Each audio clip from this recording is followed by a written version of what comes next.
사랑합니다. 네, 우리 서로 오랜만에 한번 인사해 봤으면 좋겠습니다. 샬롬 하고 우리 한번 인사해 주시겠습니다. 샬롬. 네. 저희 어릴 때 참 많이 했던 인사입니다. 어릴 때는 이 의미를 잘 몰랐습니다. 하지만 자라고 나니 너무나도 이 샬롬이라는 단어가 항상 언제나 원하는 단어인 것 같습니다. 우리가 살면서 누구나에게 인생을 어떻게 살고 싶나요? 물어봤을 때 사람들은 이렇게 대답합니다. 평안한 삶, 안전한 삶을 살고 싶다고 이야기합니다. 왜 그럴까요? 우리의 마음과 몸이 항상 일정하게 안정되게 평안하게 사는 것이 우리의 목표가 될 때가 많기 때문입니다. 웃음이 끊기지 않고 안전한 삶을 우리가 추구할 때가 많습니다. 하지만 실제로 살면서 우리는 이 평안의 삶이 자주 깨질 때가 있음을 봅니다. 많은 이유가 있겠지만 우리의 마음의 불안함, 또 육체의 어려움, 마음의 어려움으로 인해서 우리에게 평안함들이 사라질 때가 있습니다. 이 평안함은 어떻게 회복할 수 있을까요? 성경에도 많이 나오지만 이 평안함을 유지하기 위해서는 우리에게 치유와 치료가 있어야 한다고 말하고 있습니다. 이 말씀들을 통해 우리가 평안을 얻기를 원하는데요. 오늘 특별히 오늘 본문 말씀을 통해 평안함을 어떻게 누릴 수 있을지 우리가 고민하고 나누고 또 기도하는 시간을 가졌으면 좋겠습니다. 오늘 본문에 아사라는 왕이 등장합니다. 이 아사라는 유다의 세 번째 왕은 무려 41년 동안 이 유다를 통치한 왕입니다. 이 아사는 2절에 보니까 다윗과 같이 정직하고 선한 왕이었다고 기록되어 있습니다. 다윗에게 썼던 그 정직한 표현을 이 아사 왕에게도 사용하고 있습니다. 할머니 미아가가 아세라 우상을 만들 때 그 우상을 부서뜨리고 그 할머니를 그 왕후의 자리에서 박탈시키는 게 바로 이 아사 왕이었습니다. 아사는 왜 이렇게까지 그 우상을 미워했을까요? 이 아사의 마음은 하나님 앞에서 신실한 마음을 가진 사람이었기 때문입니다. 이것을 잘 나타내는 것이 바로 오늘 주제인 평안입니다. 6절에 보니까 이 아사가 하나님 앞에 신실했기 때문에 하나님께서 이 아사에게 준 것이 있었는데 바로 그것이 평안이었습니다. 아사에게 평안이 있었기 때문에 그가 그 유다를 다스리는 동안 그 지역에는 싸움도 없었다고 오늘 말씀에 기록하고 있습니다. 자, 그런데 우리가 원래 평화 하면 떠오르는 인물이 있습니다. 누굴까요? 네, 바로 솔로몬입니다. 솔로몬의 뜻은 평화입니다. 그런데 솔로몬은 시간이 지나갈수록 삶에서 평안이 없어졌습니다. 물론 마지막에 헛되고 헛되니 모든 것이 헛되도다, 이 고백을 하면서 하나님 앞에 돌아왔습니다. 이 평화라는 뜻을 가지고 있는 솔로몬도 완벽하게 그 삶에서 평안을 이룰 수 없었습니다. 모든 것을 가지고 있는 왕이었고 자기의 뜻대로 다 한 것 같지만 실제로 삶에서는 평화가 없을 때도 있었다는 것이죠. 그래서 그 솔로몬의 마지막 고백이 더욱더 우리의 마음을 울리는 것 같습니다.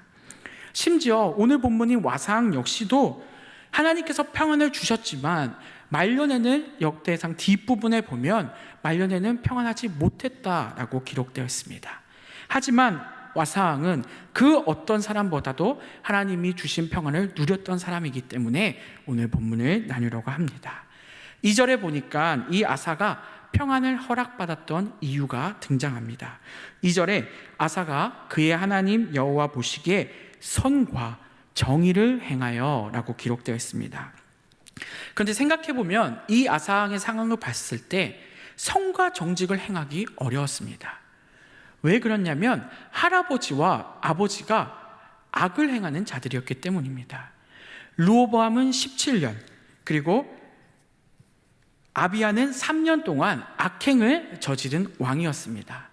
이 왕들에게 배울 게 있었을까요? 없었던 것이죠. 우리는 때로는 아버지의 모습을 따라합니다. 또 내가 일하는 직장에서는 내 선임의 모습을 따라합니다. 왜 그런가요? 보고 배우는 것이 중요하기 때문입니다. 그래서 우리의 삶에서 그 모습들이 나타나게 되는 것이죠. 그런데 이 아사왕은 보고 배울 게 없었습니다. 왜냐하면 아버지와 할아버지가 악한 왕이었기 때문입니다. 그런데 놀랍게도 이 와사왕은 그 할아버지와 아버지의 전철을 밟지 않습니다. 오히려 하나님 앞에 온전히 서서 하나님 앞에 신실한 믿음을 가지고 하나님 앞에서 평안의 삶을 얻으며 살아가게 되는 것입니다. 어떻게 그럴 수 있었을까요? 이 아사왕의 의식은 다른 사람들과 달랐습니다. 내 삶에 계신 앞에 계신 분이 바로 하나님이 계시다고 의식하면서 살았기 때문입니다. 하나님 앞에서 하나님이 내 앞에 계시다고 의식하며 살기 때문에 이 삶은 정직하고 성실할 수밖에 없던 것입니다. 저는 어릴 때 성령 하나님이 항상 나와 함께 계시다라고 배웠습니다. 그런데 이 말이 너무 어려웠습니다. 너무 거짓말도 못하고 죄도 못 짓고 누군가 나를 지켜보고 있다니까 이 말이 너무나도 어려웠던 것입니다. 물론 지금에서야 깨닫습니다. 불편해 보이지만 하나님이 나와 항상 함께 계신다는 것은 나를 하나님께서 정의롭게 이끄시고 선하게 이끄시는 그 하나님의 도우심이 있다는 것을 나중에야 깨닫게 되었습니다. 지금은 우리도 다 압니다. 하나님께서 지켜보시는 것이 이것이 행복하게 사는 그 평안의 삶입니다. 우리가 불편하게 생각하는 것들은 안 하면 되는 것입니다. 선하게 살고 정직하게 살면 하나님 앞에 온전히 서서 살 수 있는 것입니다. 바르게 살면 전혀 문제될 것이 없죠. 하지만 우리는 때로는 하나님 앞에 서는 것이 두려울 때가 있습니다. 앞에 나가기가 너무나도 부끄럽습니다. 죄를 지으니까 이것이 탄로 날까 봐 하나님 앞에 서는 것이 부끄럽고 그 자리에 나가지 못합니다. 회개하고 돌아와야 되는데 그 죄를 말하지 못하고 또 죄를 짓고 하나님을 피하면서 결국 죄의 악순환 속에서 우리는 살게 된다는 것입니다.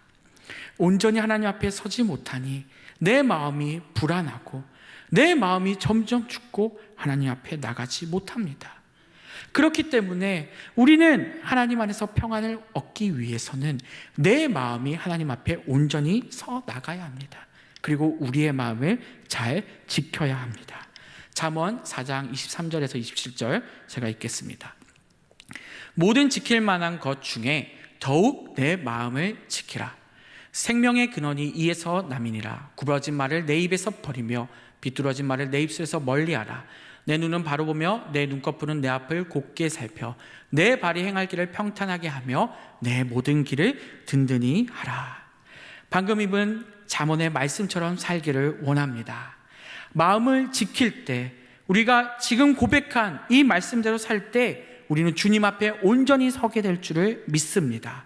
이러한 삶을 살아갈 때 우리가 주님의 마음 닮아 주님처럼 용서하는 마음을 가지고 사람들을 이해하는 마음을 가지게 될 줄 믿습니다.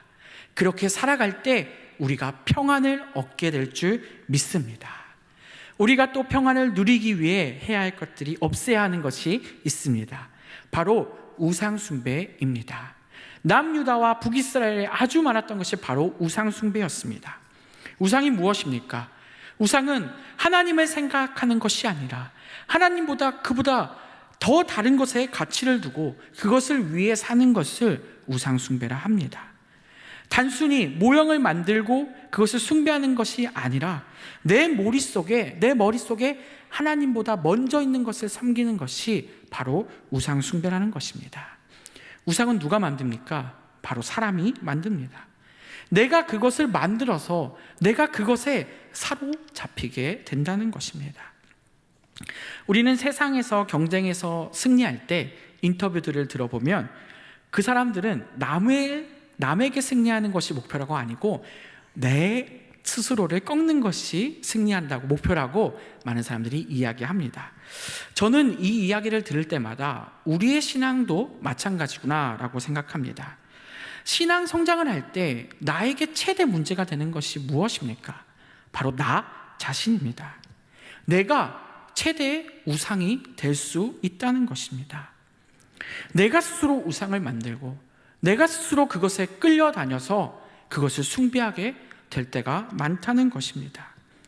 모세가 십경을 받기 위해 시내산에 올라갔을 때 이스라엘 백성들이 정말 많은 경험을 했지만 그때 큰 죄악을 저지릅니다. 스스로 본인들이 송아지를 만들고 그 송아지를 바라보며 주님이 인도하신 것이라고 이야기합니다. 그들이 스스로 우상을 만들어 놓고 그들이 스스로 욕심을 부리며 그들 멋대로 행동하고 있다는 것입니다. 우리는 우리를 조심해야 합니다. 나 자신을 살펴야 합니다. 나도 모르게 나 스스로 우상을 만들고 우상 숭배할 수 있다는 것입니다. 나의 욕심에 스스로 속아서 내가 우상을 만들고 그곳에 끌려갈 수 있다는 것입니다. 우리는 이 욕심을, 이 우상 숭배를 버리기 원합니다. 욕심을 버려야만 신앙생활과 관계에서 평안할 수 있음을 우리는 믿습니다. 우리가 아무리 열심히 사역할지라도 결실을 못 맺을 수가 있기 때문입니다. 마가복음 4장 18절에서 19절 제가 읽겠습니다. 또 어떤 이는 가시떨기에 뿌려진 자니 이들은 말씀을 듣기는 하되 세상의 염려와 재물의 유혹과 기타 욕심이 들어와 말씀을 막아 결실하지 못하게 되는 자요. 우리 안에 욕심이 있기 때문에 다른 것에 우상 숭배한다면 말씀을 막게 된다고 지금 방금 읽은 본문은 말하고 있습니다. 우리는 그렇기 때문에 내 안에 있는 욕심을 버려야 합니다. 우상 숭배를, 제약을 버려야 합니다. 그러한 때 우리는 말씀을 온전히 받게 될 것이고 그 말씀 안에 하나님 앞에 온전히 서서 누릴 때 평안을, 기쁨을 얻게 될 줄을 믿습니다. 그렇기에 평안이라는 이름 뜻을 가지고 있는 솔로몬은 세상의 모든 것을 헛된 것이라고 말하고 있는 것입니다. 우리는 이 헛된 욕심을 버리기 원합니다. 그리고 내 삶을 점검해야 합니다. 내 안에 평안이 없다면 나의 자만함, 교만함, 나의 제약된 욕심, 이기적인 욕심이 없는지 잘 살펴봐야 한다는 것입니다. 이것들이 없어지지 않는 한 우리에게는 평안이 없습니다. 그렇기 때문에 우리의 마음을 잘 다스리고 이것을 버려야 합니다. 또 평안을 주시는 방법은 주님이 주셔야만 가능합니다. 처음에 아사왕이 평안함을 얻은 이유는 6절을 통해 알 수 있다고 했습니다. 6절에 여호와께서 아사에게 평안을 주셨다라고 기록되어 있습니다. 평안을 누가 주셨나요? 하나님이 주신 것입니다. 평안은 하나님만이 주시는 것을 믿습니다. 그런데 때로는 우리는 착각을 합니다. 평안을 내가 만드는 것처럼 착각할 때가 있다는 것입니다. 하나님께서 주시는 것인데 나 스스로 이 평안을 만들 수 있다고 착각한다는 것입니다. 내가 점점 나이를 먹어가며 경험을 얻어가며 돈을 얻으며 명예를 얻으며 권력을 얻으면서 내가 점점 이것들로 내 삶의 평안을 누릴 수 있다고 착각하며 살아가고 있다는 것입니다. 이것은 어찌 보면 하나님을 믿지 않는 사람이죠. 왜 그런가요? 하나님 없이도 얼마든지 평안을 누릴 수 있다고 생각하기 때문입니다. 이것이 가능할까요? 요한복음 14장 27절을 읽겠습니다. 평안을 너희에게 끼치노니 곧 나의 평안을 너희에게 주노라. 내가 너희에게 주는 것은 세상이 주는 것과 같지 아니하니라. 너희는 마음에 근심하지도 말고 두려워하지도 말라. 이 말씀 너무나도 아름답지 않나요? 여기서 말하는 평안은 평안의 근원입니다. 이 모든 것에 흔들리지 않는 주님이 주시는 평안임을 우리는 믿기 바랍니다. 이 하나님이 주시는 평안을 깨닫기 원합니다. 예수님의 사랑은 내가 힘들 때도 우리를 위해 십자가에 달려 돌아가신 그 예수님의 그 보혈에 흘리신 그 손으로 우리를 붙잡는 사랑임을 깨닫기 바랍니다. 주님께서 주시는 이 사랑은 내가 힘들고 어려울 때 참 평안과 기쁨을 주시는 사랑임을 믿으시기 바랍니다. 오히려 힘들다고 어렵다고 주님이 주시는 그 손을 놓지 않기 원합니다. 그 손이야말로 우리를 이끄시고 평안을 허락하시는 손임을 믿으시기 바랍니다. 7절에 아사는 평안을 주시는 분이 하나님을 정확히 알고 있음을 보게 됩니다. 그리고 그는 하나님이 주시는 이 평안에 감사하며 그가 통치하는 가운데 유다 성읍들을 요새화시키고 안정화시키는데 최선을 다합니다. 하나님 앞에 온전히 서 있으니까 이 평안의 복을 계속 누릴 수 있게 된 것입니다. 나아가 8절에 보니까 그에게는 무장한 유대군인과 베냐민 군인 통틀어서 60만 명에 가까운 군대까지도 갖추게 됩니다. 아사 왕이 이렇게 평안을 누릴 수 있었던 이유가 무엇인가요? 할아버지와 아버지의 전철을 밟지 않았습니다. 하나님을 욕되게 하고 우상 숭배하는 것이 아니라 아사의 이름처럼 치료하고 치유했습니다.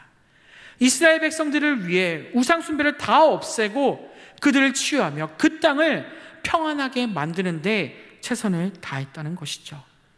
할머니가 만든 우상도 부시고 사람들을 율법으로 가르치며 그 하나님이 주시는 평안을 누리고 땅과 군사들을 사용해서 안정되게 만들었다는 것입니다. 바로 이 놀라운 역사를 아사가 하나님 앞에 서 있었기 때문에 가능한 것임을 우리는 믿습니다. 아사는 알고 있었습니다. 이 모든 것을 평안케 하시는 분이 본인이 아니라 하나님께서 하셨다는 것을요. 우리는 이 하나님을 믿고 따르기 원합니다. 그리하여 우리가 삶에서 정말 바라는 그 샬롬, 평안을 누리며 사는 우리 성도님들 되었으면 좋겠습니다. 세상에는 근심된 일도 많고 어려운 일도 많습니다. 그한테 포기하지 마시고 불안함과 두려움과 욕심을 가지는 것이 아니라 내 마음이 더욱더 하나님 앞에 바로 서서 하나님을 의지하며 평안을 누리는 우리 모두가 되었으면 좋겠습니다. 말씀을 맺겠습니다. 평안을 누리기 위해선 우리가 하나님 앞에 온전히 서야 합니다. 말씀 앞에 바로 서야 합니다. 그렇게 설 때 우리는 정직하고 선하게 살 수 있습니다. 하지만 그 가운데 때로는 어려움도 있고 우리에게 환난도 있을 것입니다. 그때 찾아오는 욕심을 버리시기 원합니다. 실제로 살면서 이 일들이 너무 어려운 것 같습니다. 하지만 하나님의 손은 우리를 반드시 붙잡으십니다. 그리고 우리를 죄악에서 건져주실지를 우리는 믿습니다. 그렇게 우리는 더욱더 하나님의 평안을 사모하며 은혜와 복을 누리는 모든 우리 일산교회 성도님들 되시기 바랍니다.